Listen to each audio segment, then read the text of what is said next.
Why did Simone pretend to be Daphne? Episode 7 of True Story begins this final episode with Kid reeling over the revelation that his brother is dirty and he's been played. Simone is Daphne, of course, and now Kid knows too.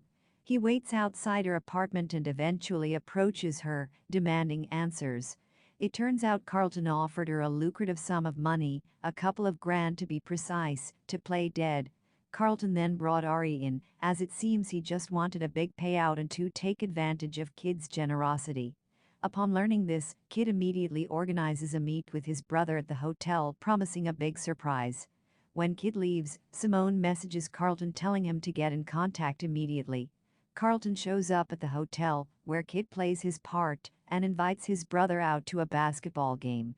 They have an all-access pass, of course, which includes heading backstage and watching everything unfold from a lavish VIP box. As we've seen across this show, True Story is not shy about flaunting Kid's wealth. Why did Carlton try to con Kid? Alone, Kid confronts Carlton about the truth and how he knows he's been played. Of course, killing Ari wasn't part of the plan, but this whole ordeal appears to have been staged by Carlton and Ari as a way of getting rich off a whale, that being Kid, of course.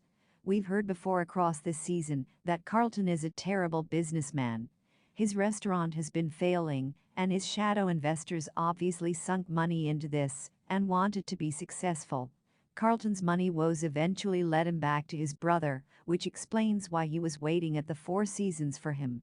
Throughout Kid's life he's been helping out Carlton, giving him money to get by.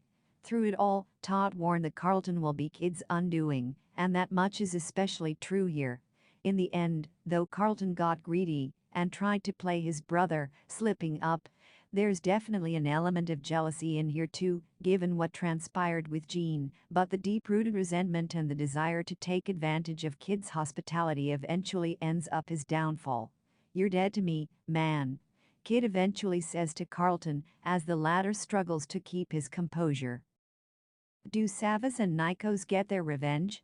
Savvas and Nikos eventually show up at the stadium, having followed a trail of clues, courtesy of the livestream video with Jean last episode, and beating down Simone for answers. Before Savvas leaves her, he shoots Simone dead. Really dead this time. The Greek brothers arrive at the stadium and a big shootout ensues. Hirsch is shot in the shoulder, Kid shoots Savvas, and then turns and shoots Carlton dead too. Given Kid's not wearing gloves here, he clumsily stages the whole event to make it look like Carlton has been shot dead by the Greeks. Earlier on in this skirmish the cameras are shot so there doesn't seem to be any video evidence of this taking place. How does True Story Season 1 end? We then jump forward 3 days later. Hirsch is still alive, sporting a gunshot wound for his troubles. However, Hirsch admits he heard everything that Carlton and Kay were talking about at the game. In order to keep quiet, Kid agrees to pay Hirsch $6 million. As the episode closes out, Kid decides to continue on with the show, doing his best to be there for his family, given that's the only way to give my story a happy ending. So True Story bows out with a conclusive chapter that closes everything down while rounding out the story with a final monologue to tie the start and end of this together. There are still some contrivances, like the whole incident at the stadium and what the result of the Ari investigation was, but largely this is a self-contained miniseries designed to be a one-and-done sort of deal. However, there is scope for a second season, especially if another eyewitness saw anything take place during that final shootout. The main takeaway here, though, is that fame comes at a cost. For all the flaunting of wealth and the lavish lifestyle Kid has enjoyed, it's a struggle to maintain that level, and it can be taken away in a second if you take your eye off the ball. In that respect, True Story does really well to keep things thematically relevant. This could easily have been a 2-hour movie though, especially with the lack of depth given to supporting characters that end up becoming pretty prominent and important late on, like Todd and Hirsch.